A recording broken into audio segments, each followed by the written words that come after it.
Good afternoon. My name is Vriens. Thank you all very much for joining. It's a bit different than doing this on Zoom.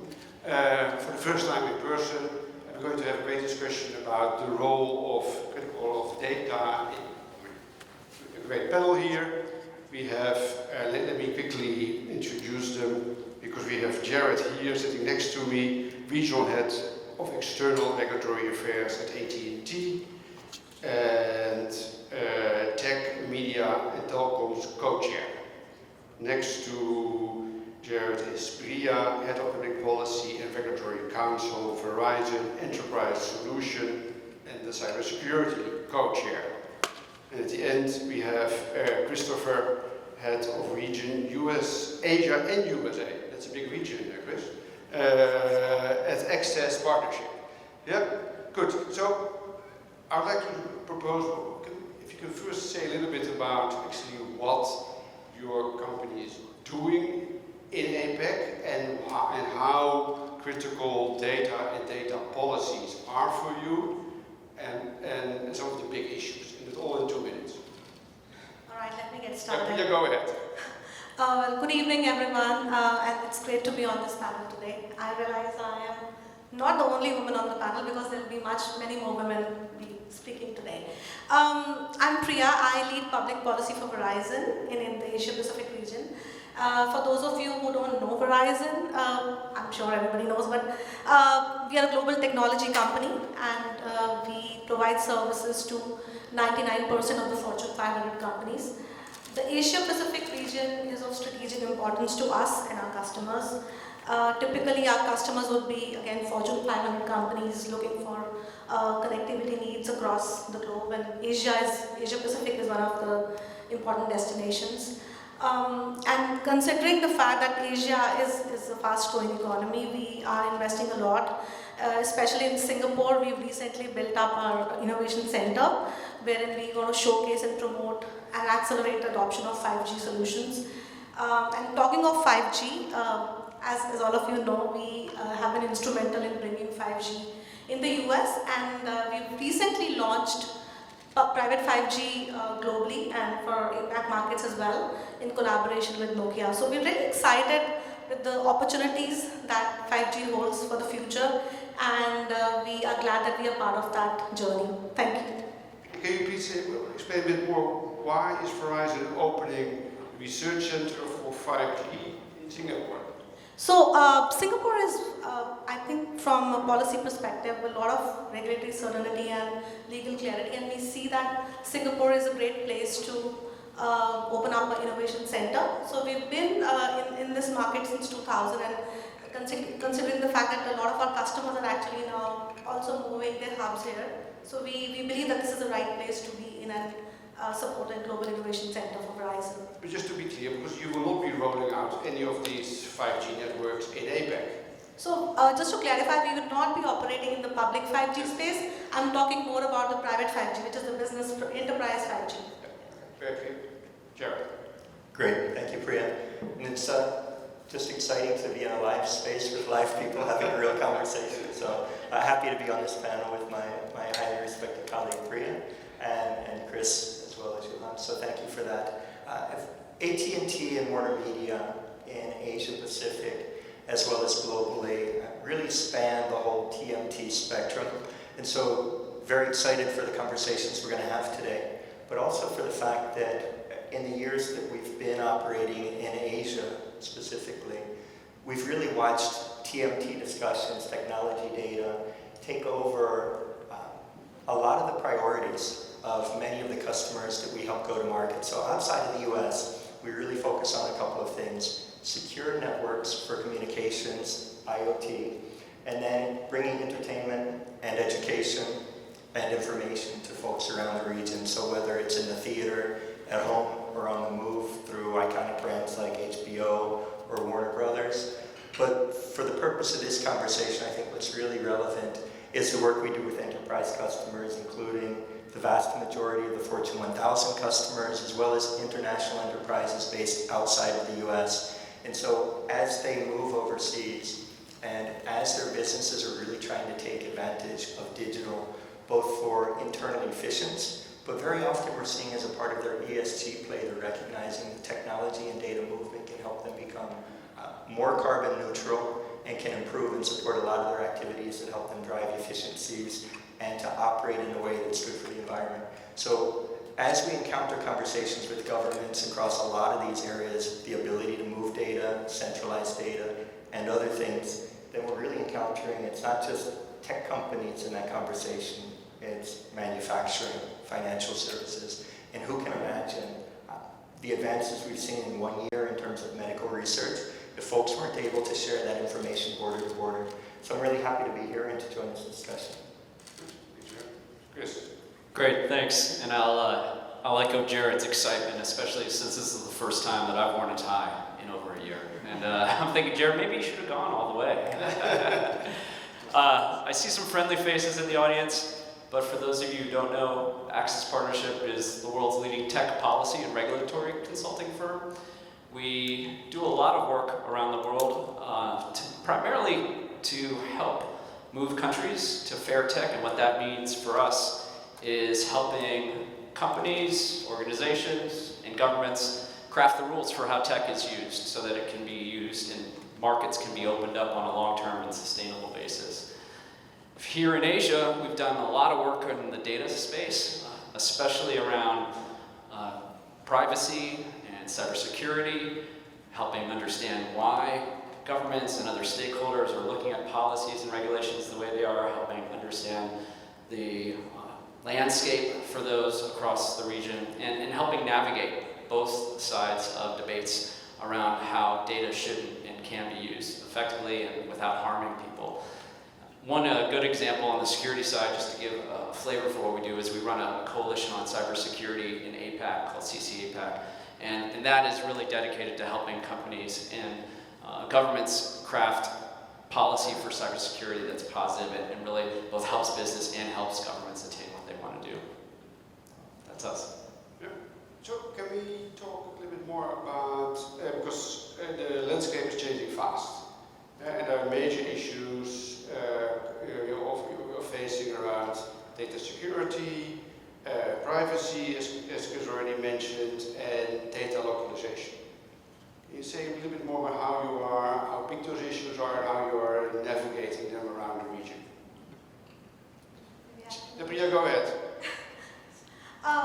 So first and foremost, I think all of us would agree that privacy and security are really important considerations, and the COVID-19, the post-pandemic, I think it's been more exacerbated because of the work from home environments and online learning or any other public health service that we access. So there's no denying the fact that privacy and security are important consideration.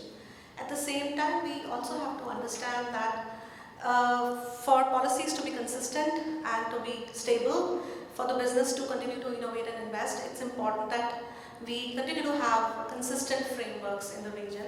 And what we are particularly concerned, especially in the APAC region, is heightened awareness around privacy, but also at the same time diverse regimes propping up, which may add to not only cost of doing business, that's just one consideration, but also having inconsistency sometimes.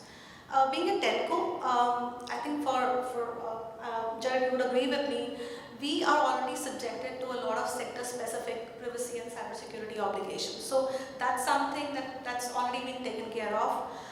What we really are concerned about today, a new trend which has begun to develop, which is more horizontal type of privacy obligations, cybersecurity reporting obligations being imposed.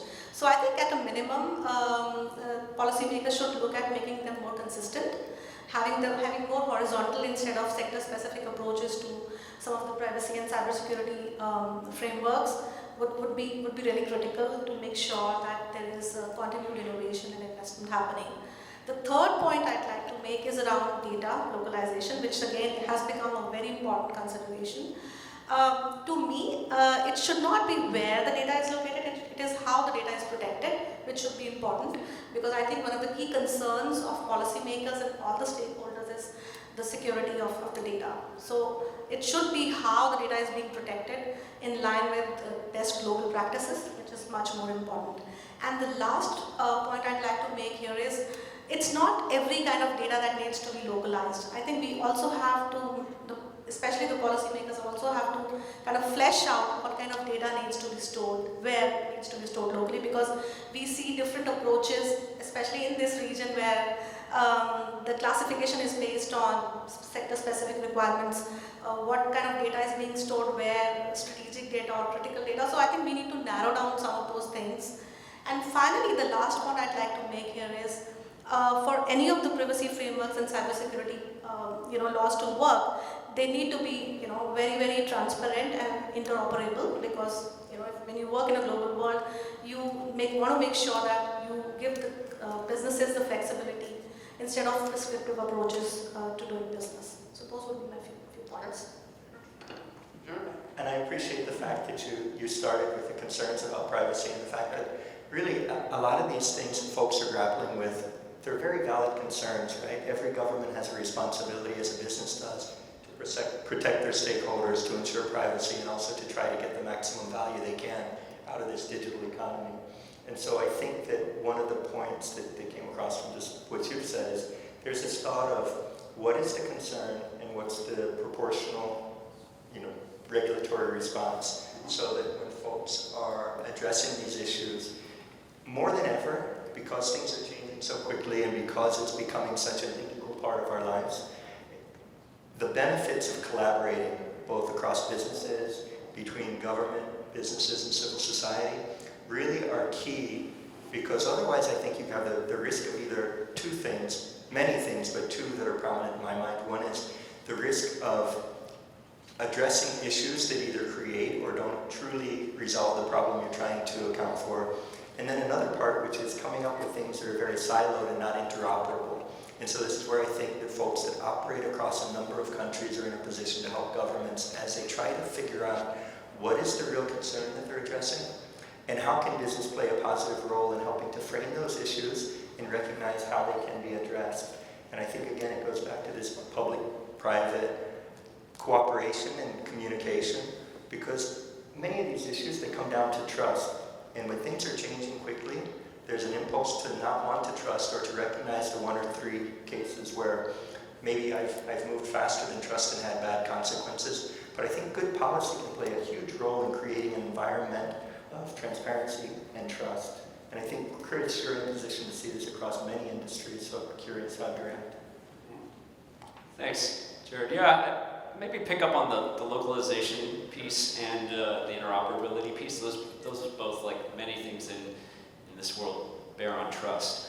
And on localization, I think one of the things we really try to address is understanding regulators' motivations, because sometimes it's around a security question.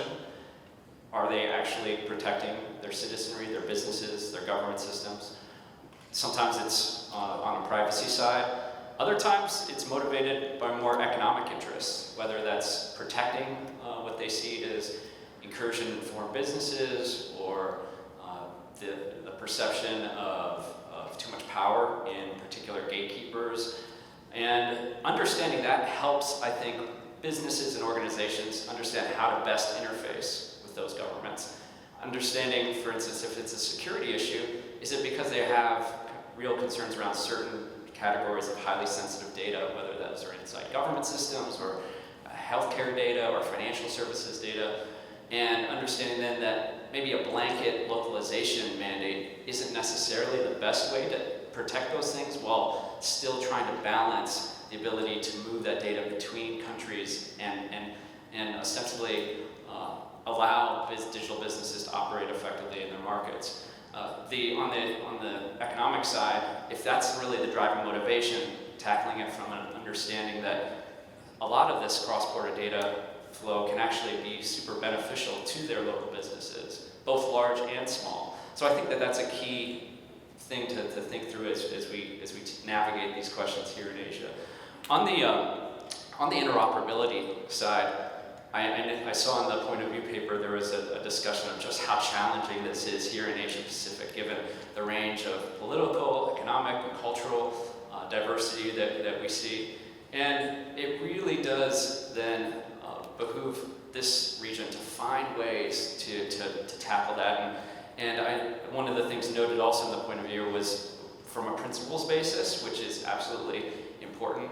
I think too, understanding what tools are already out there in the market, so to speak, and by market I mean the policy market.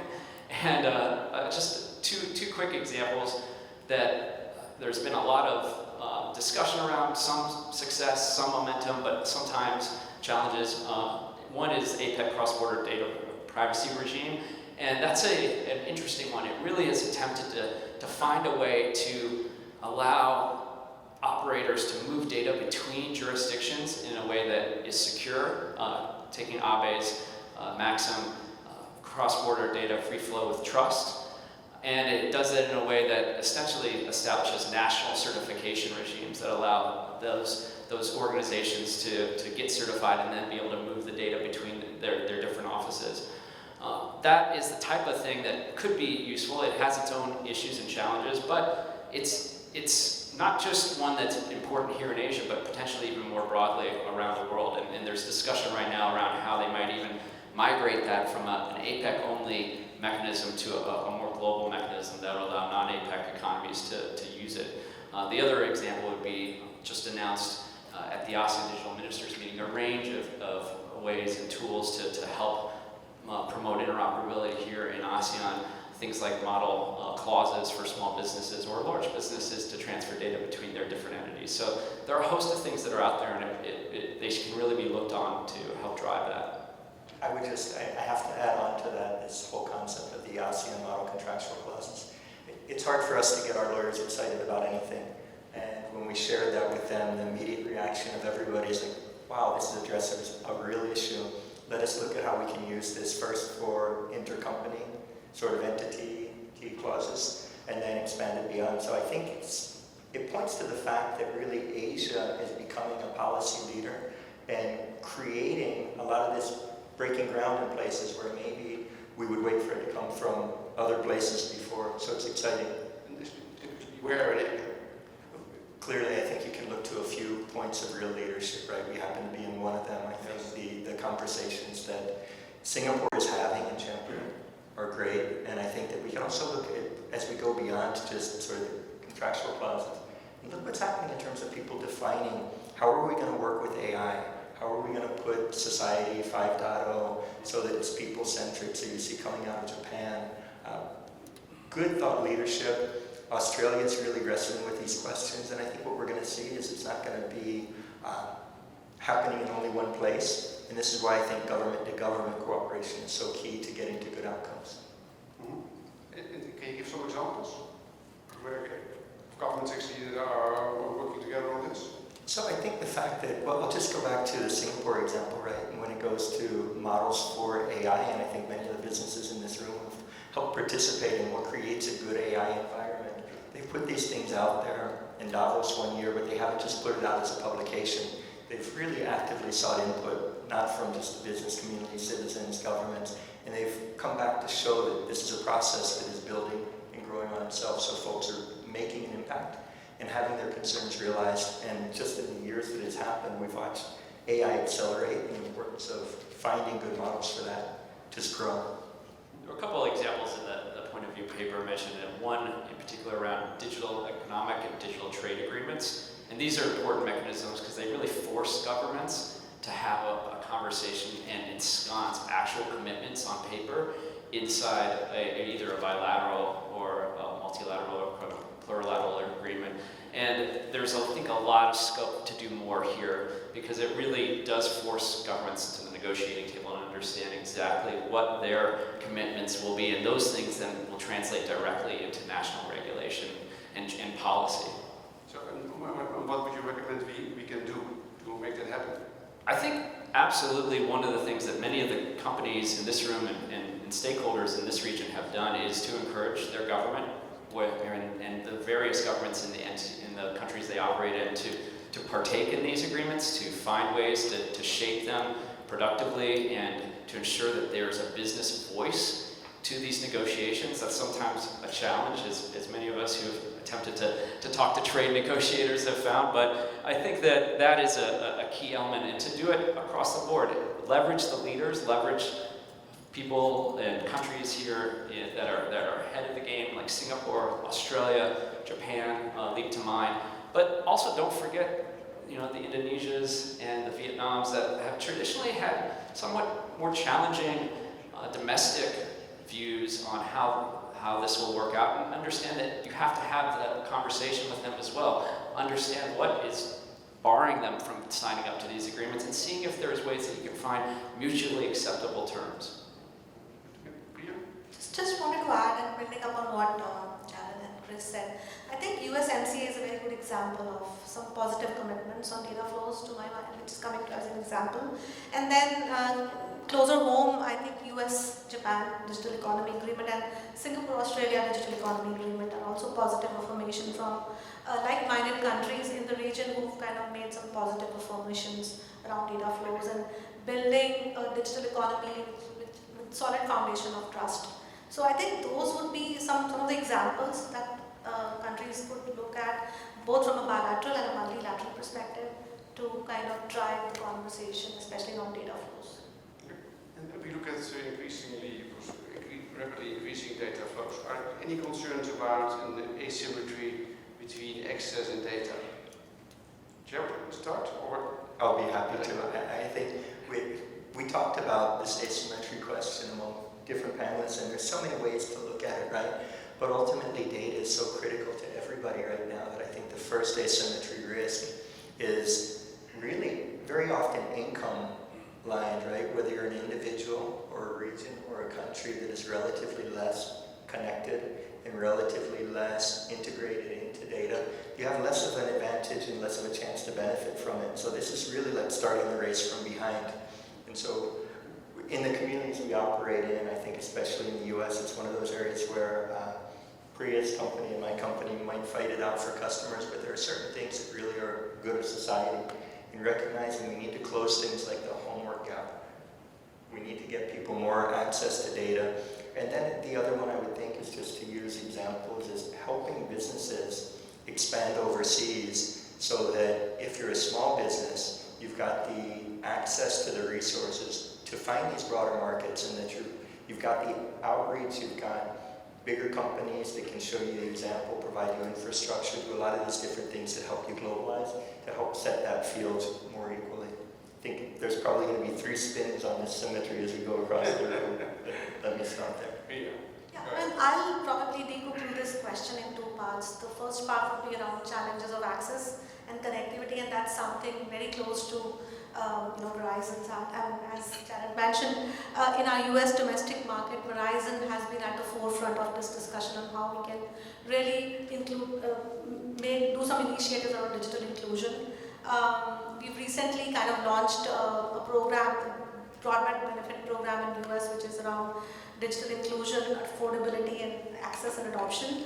At the same time, I also believe that in the international market, we are primarily serving the enterprise customers. And the pandemic has actually brought to the forefront the indispensable nature of connectivity. And I really feel fortunate to be working for a company that's really creating those networks that are moving forward the world and the enterprise customers. And what's really resonated with us is that a lot of our customers who have already initiated a digital transformation journey or accelerating them have been looking at different solutions and to kind of accelerate the adoption. And so I think in that sense, companies like ourselves, Verizon, AT&T, we have been at the forefront on bridging this gap, the access gap, and making sure that we address the challenge. The second part is about, I think, asymmetry in data, and I think it's an interesting, complex question, and I believe the policy landscape is still evolving, and it's still very much behind the way markets have evolved. So we are looking at these developments very closely. US, in Europe, and as well as Australia, some of the policy makers are actually looking at the approaches to kind of correct some of those asymmetries, and those policy approaches range from minimum intervention to maximum intervention. So I think it would be an interesting space, and the jury's out there. But I think the next 1 year, 2 years would be interesting to watch out some of those developments. Can you say a bit more what you mean? What it means, minimum and maximum intervention? In terms of regulatory approaches, I mean, how do you regulate some of those and correct some of the asymmetries? Yes. Sure, yeah, wow, there's so many ways to tackle this one. But I think, just on the asymmetries question, I think a lot of that drives from questions around the value of data and the concern that there's a certain value of data that's not being ascribed to a consumer or a user or business, and that certain businesses are able to aggregate that value in ways that are deemed unfair. There's a lot to dive into, but if one recent article that I might highlight for folks to take a look at if you're interested in seeing a little bit on the numbers around the value of data is one by Tim O'Reilly. He recently had an op-ed in The Information, talked about data is the new sand.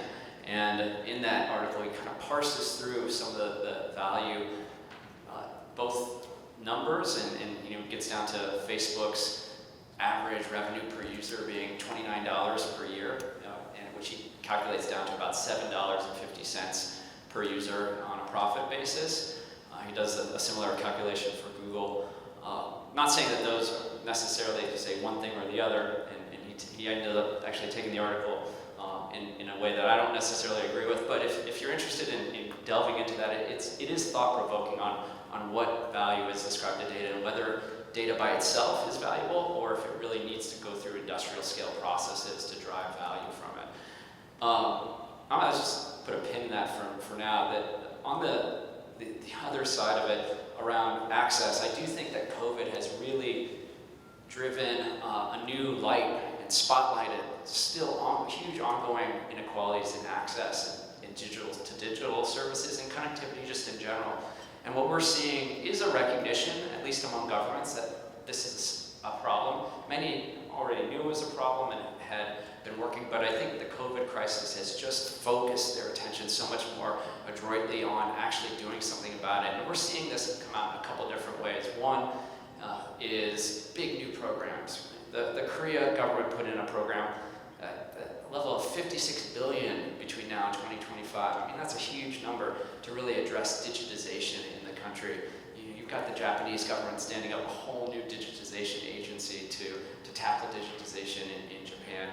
And those are developed country governments. The same type of stuff is happening, albeit maybe at a smaller scale among many of the more developing countries here in Asia. The second thing they're working on is, I think, around actual initiatives for government, e-health. That's a huge area of expansion of citizen services, which is going to be fascinating to watch. I know a number of the companies in this room are engaged in that space. And then lastly, we heard the Deputy Prime Minister mention this, the importance of capacity building and kind of driving education and a digital education for citizenry and small businesses and large businesses to really leverage the potential that digitization provides. I was letting you know we've got 5 minutes left, but of course I'll fit one in too. I think that there's an interesting dimension of this is the fact that there's so much international happening in terms of data, and there's such a possibility with the folks that are in this room. If you think about the fact that 1/3 of the unicorns in the tech space come from Asia, right? And there's a pretty good chance that AmCham members are the ones that are helping them get in the cloud, helping them put their processes there, and then helping them navigate as they expand overseas. Another turn of that is if you think about the fact that, say, in New Zealand, the Trade and Enterprise Group operates in 50 different countries, and they've got to reach out and get a network to bring their small businesses and their businesses around the world. Well, to do that, they put in an SD-WAN solution, which means that their apps, their data, and their management are in the cloud, so even the government to facilitate helping its community really depends on interoperability. And as this happens, I think that the capacity building that can be offered by folks who have been in this space have seen so many different use cases, sharing those use cases and really illustrating them to governments and to others in such a way that they can realize that this has economic benefits to a very diverse and broad range of businesses and communities. So I think that's a great opportunity, and that there's a lot of the resources and the knowledge in this room and through the folks in our companies that aren't in this room to bring that to bear. And I'd be remiss also if I didn't just add into Priya's comment about the fact that even over the last several years where the U.S. has not been trade forward in terms of international policies, I think the embassy community across Asia has done a tremendous job through their digital attachés of keeping the dialogue coming and keeping folks together and building those bridges. And that power of convening and conversation is really helpful as we try to get to positive outcomes for everyone. Can you say a bit more how else you've done this successfully? Because as Chris also correctly pointed out, often governments think about it in such a very different way, different perspective, and the level of trust between foreign companies and governments are often. It's good, you know, it's an important point, right? It's, again, back to this capacity building point. It used to be that you could ship people to learn about how to manage a network, and a lot of, fortunately, we're far beyond that conversation. However, use cases, in my mind, are tremendously powerful, and governments are really wanting and asking, can you show me how is a business really going to care about cross-border data flows? How are people in my country really going to benefit? And I think the flip side of that coin is if we put walls up around our data, or if we think that we're protecting people but we get it wrong, what's the possible cost of that vis-a-vis our competitiveness and vis-a-vis our economic growth over years? And I think, again, going back to fact-based, going back to customers that you've worked with of all sizes, sometimes are the best storytellers, and then also making sure that you're really considerate of what is the government's concern, and starting with the assumption that that's a valid concern and we need to get there with facts. One of the additional points I wanted to highlight, which again is very much relevant in the international space, is around the need for a differentiated approach to how you regulate the consumer-centric businesses and enterprise provider, because Chris spoke about investments in infrastructure, and all of us know that much of the investment, especially around 5G and other emerging technologies, would be happening in the enterprise space. So I think what we also need to recognize, and also in our advocacy submission highlight, is to a need for a differentiated approach as it relates to imposition of consumer-centric requirements on enterprise service providers like ourselves, who are in the enterprise space in the international market, in order to make sure that we have the necessary flexibility to continue to innovate and invest in the markets. I'll take Jared's point on use cases, because I do think it really is a powerful storytelling mechanism. One that I've drawn on before is we interviewed a company back in December of 2014 who had just operated in one city in Indonesia, had never done any internet work or advertising, and over the next 3 years turned into one of the unicorns, which is Gojek. And it did so by essentially outsourcing its product development and a cloud-based app to an Indian company that it would need to move data back and forth to. And that gave it the power to turn into what it has become, which is a real success story for the region. And that south-south movement of data between Indonesia, India, and I mean, a really incredible story of growth is, I think, a powerful indicator of just what potential lies out there. So putting yourself in their shoes, the government shoes. Well, I used that story when I sat on a panel in Delhi to discuss the data protection law that was being contemplated. It still is being contemplated for those of you kind of watching the Joint Parliamentary Committee, whether they're going to actually drop it this season or not. But yeah, I think that type of story speaks to the potential that exists. And if you make it about local companies, if you make it about actual businesses, people, stakeholders here in the region, governments listen, and that matters. On that note, thank you very much. I'd like to thank you all very much for a very insightful panel. Thank you, Priya. Thanks, Jared. And Chris, please perhaps join me in thanking the panel.